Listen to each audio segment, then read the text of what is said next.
Hey, room 7. So we are moving on to chapter 11 of Miss Bixby's Last Day, and we're starting off with Topher's chapter.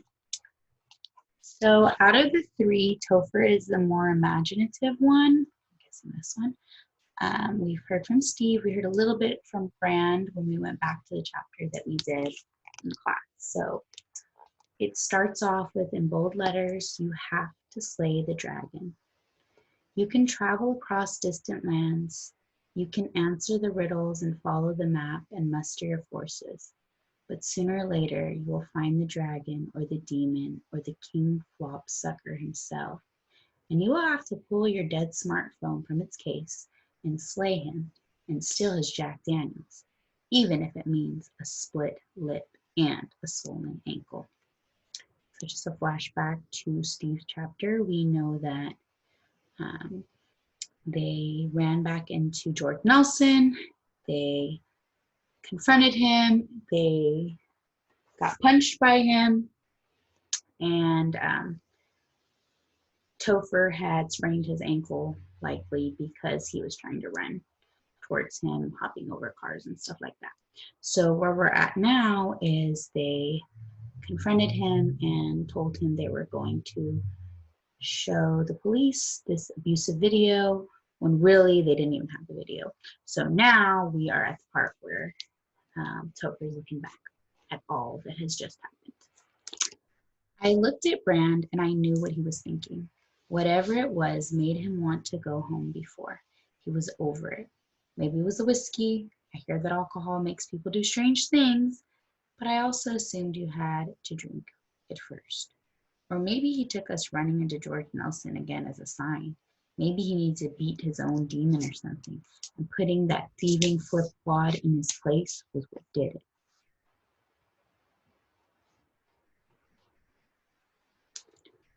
All I know is that as soon as I saw the look on Brand's face, the soundtrack in my head cued, the violin swelled, and the trumpets blared, and I knew where we were headed.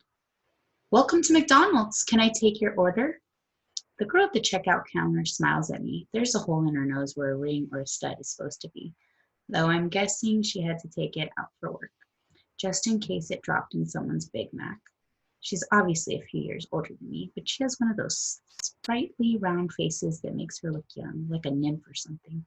The name on her badge says Clarice, a good nymph name. Her mousy brown hair is pulled into a ponytail, and she has a dimple in her chin, a chimple. I'll have to suggest that word to Brand. I look at the menu board. Yes, I think I need a bottle of Robert Mojave Nappy Musk Oreo something or other wine and a white chocolate cheesecake that doesn't look like a 400-pound pigeon just ate a berry bush and took a dump in my friend's backpack. Unfortunately, those aren't on the menu, and even if they were, we would only have $4 left, half of it to change. 3 waters, 1 with ice, and a large fries to go, I tell her. The fries are the last item on the list. It might be the only one we end up getting right. After all, we're so close now. I can't imagine anything else going wrong today. Is your friend okay? The girl asked. She's looking at over my shoulder at Steve with his fat bottom lip like a purple swollen leech. He's gone cross-eyed, poking at it, something that will make it deflate. He looks a little insane. He's fine, I say. Just a rough day. We all have those, she says. Then she tells me my total is $163, and I pay with $2 from Hazel's wallet. Looks like it will be a couple of minutes on the fries. She asks my name and hands me my waters, then smiles again. I'm sure she's just being polite because it's her job, but I linger at the counter a moment until Steve touches my sleeve. I think she likes me, I whisper to him. He frowns or pouts. With the lip, it's hard to tell. I set the waters down on the table Bran has picked out for us, and Steve simply pops the lid off his, and soaks his lip in the ice at the top, shuddering appreciatively. It's lunchtime at Ches Max. You can tell by the uniforms. Polos with company logos and name tags, shirts stained with oil and grime. The play place is teeming with toddlers and mothers begging them to eat one more chicken nugget. When we first became friends, When we first became friends, Steve's mom would bring us to one just like this and let us mess around. We're well past the maximum height limit now, unfortunately. Growing up sucks. Does it still hurt? Fran asks, pointing to the swollen crest of Steve's lower lip. Steve gives him death-ray eyes and sucks on the ice cube. Have you ever been punched in the face? Fran shakes his head. Of the three of us, I always figured Bran would be the first to get a fat lip. I would have never picked Steve. The boy has spent his whole life avoiding conflict until it socked him straight in the smacker. It's a rite of passage, I tell him. Now you just need to kill a bear with your bare hands and you'll be a man. Bare hands? Bran smirks. Steve isn't amused. At least he didn't break your glasses, I say, looking on the bright side. The last time Steve broke his glasses, his parents made him do 10 hours of community service to pay to replace them. I helped him pick up trash in the playground near our neighborhood. I felt obligated. It was mostly my fault after all. That was the day we tried to make a bungee rig out of some heavy-duty fishing line, an old life jacket, and a 500 pack of large rubber bands. It almost worked. I glanced back at the counter to see Clarice taking someone else's order, giving them the exact same smile she gave me. Think they'll notice? Steve asks, looking down at his glasses, still trying to see his own chubby lip. He means his parents, of course. They will definitely notice. They notice everything, and this is hard to ignore. Mrs. Sakata can scan the room and tell when the throw pillow on each couch has been moved 2 inches to the right. Just tell me you got hit by a swing at recess, I suggest. Provided they don't find out that I wasn't even at school, Steve says, dunking his lip back into the cup. Bran looks past the play place toward the door. His eyes bug out and he emits a low whistle, like the sound of a dropping bomb. That could be harder than you think, he says. I follow his gaze, seeing the open door and the teenage girl walking in. She's not green-skinned, wart-nosed, or wearing a cone-shaped black hat, but she might as well be. That's how I picture her most of the time.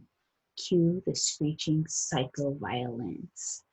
Cristina walks in the door and Steve erupts like a Vesuvius, half a cup of water gurgling back up, spit sprayed across the table, showering Bran and me both.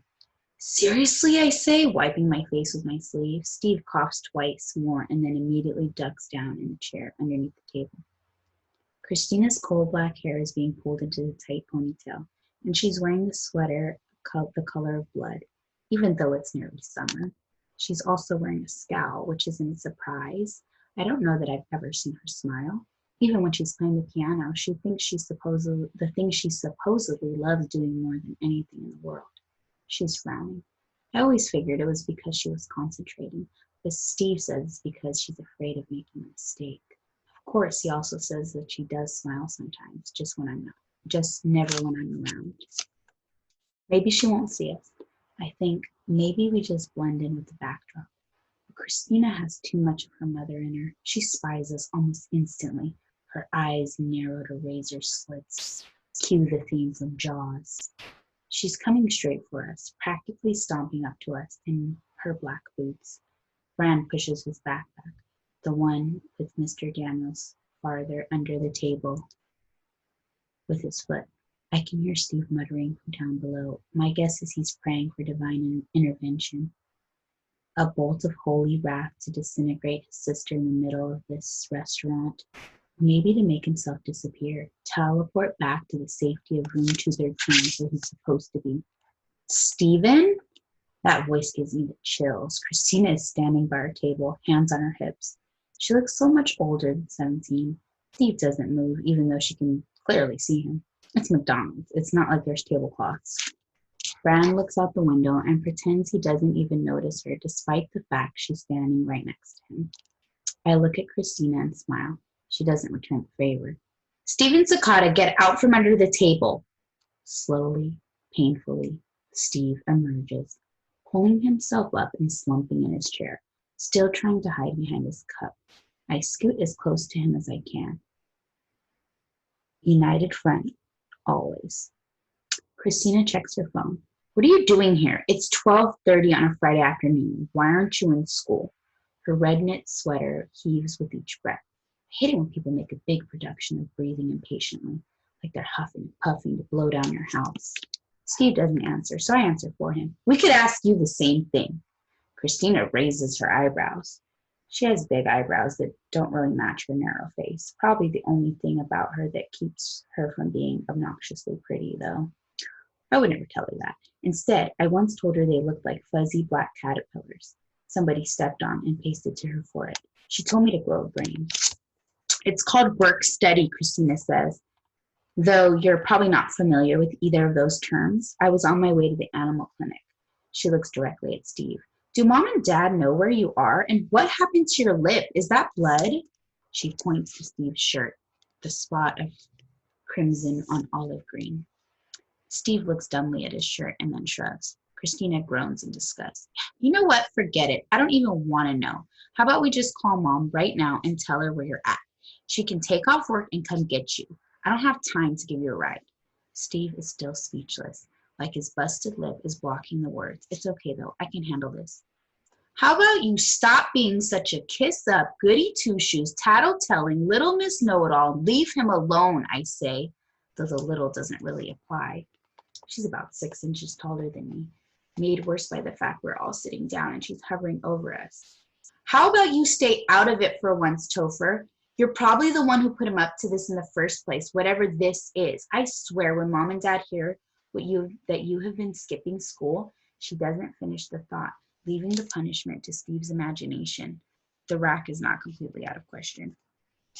Instead, she holds up her phone again. Bran sucks in a sharp breath.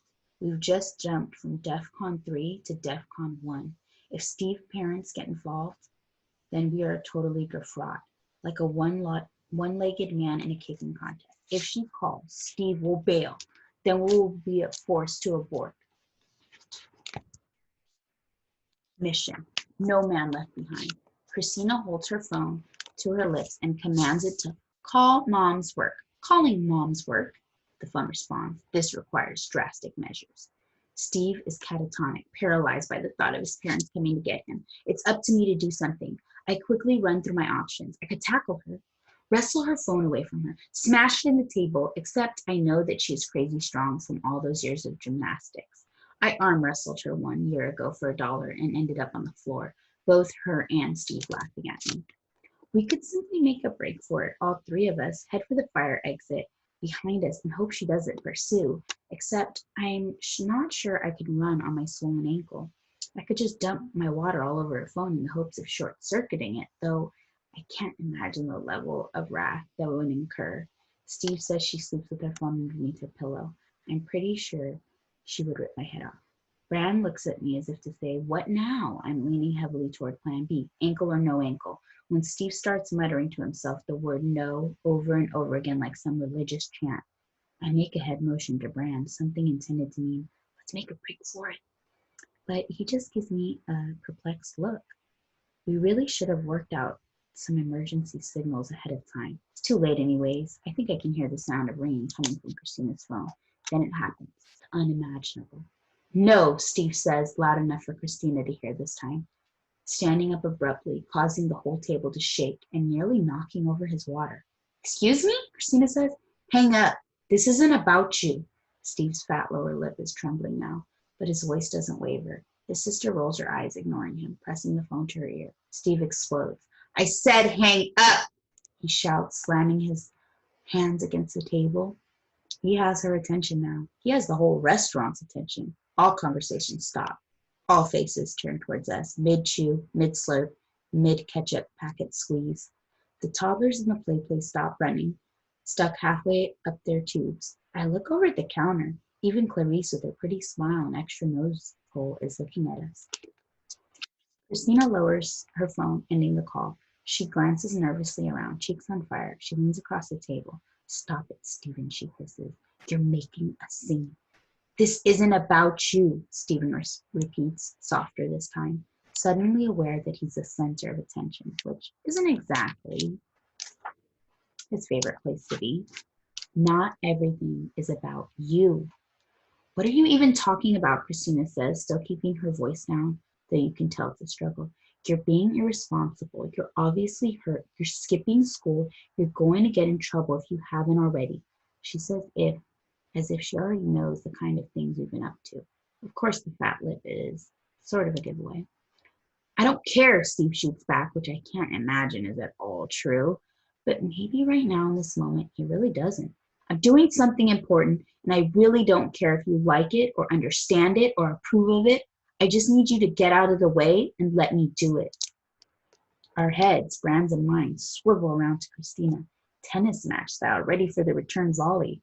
She hesitates.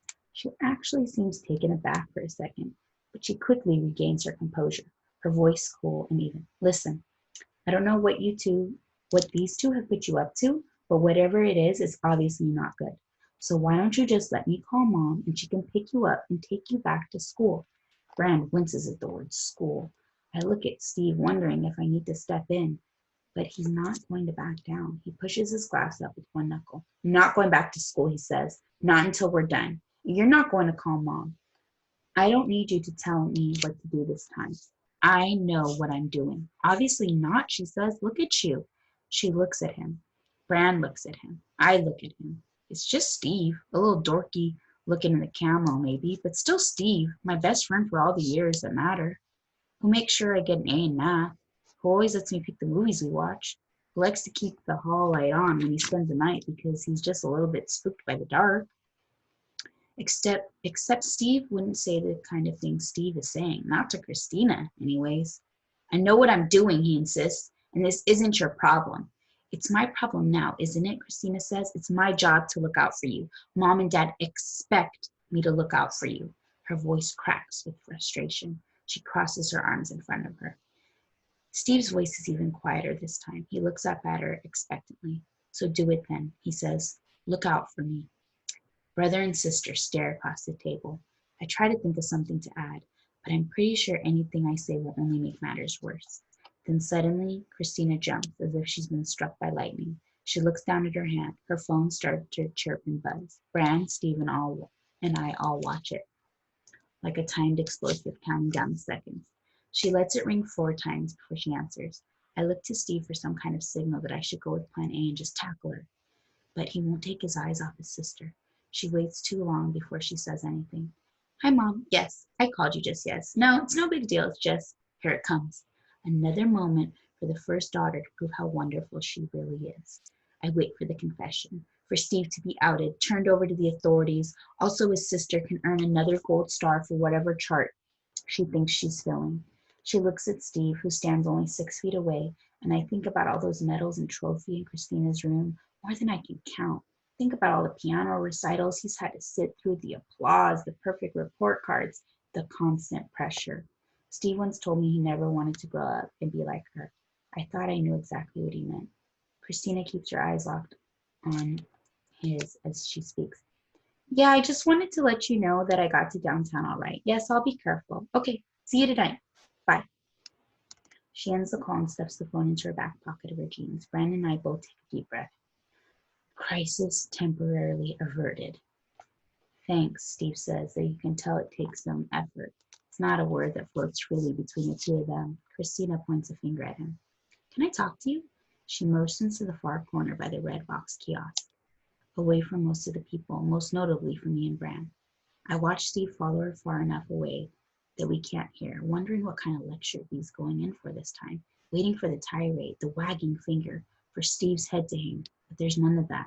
Conversation takes less than a minute. The two of them whisper, and since I'm not good at reading lips, as good as Steve, I have no idea what they're saying. But I do see Cristina bend close to inspect her brother's lip, as if spending a couple months entering a vet clinic suddenly makes her a medical expert. She says something else, and Steve nods. Then she follows him back to our table.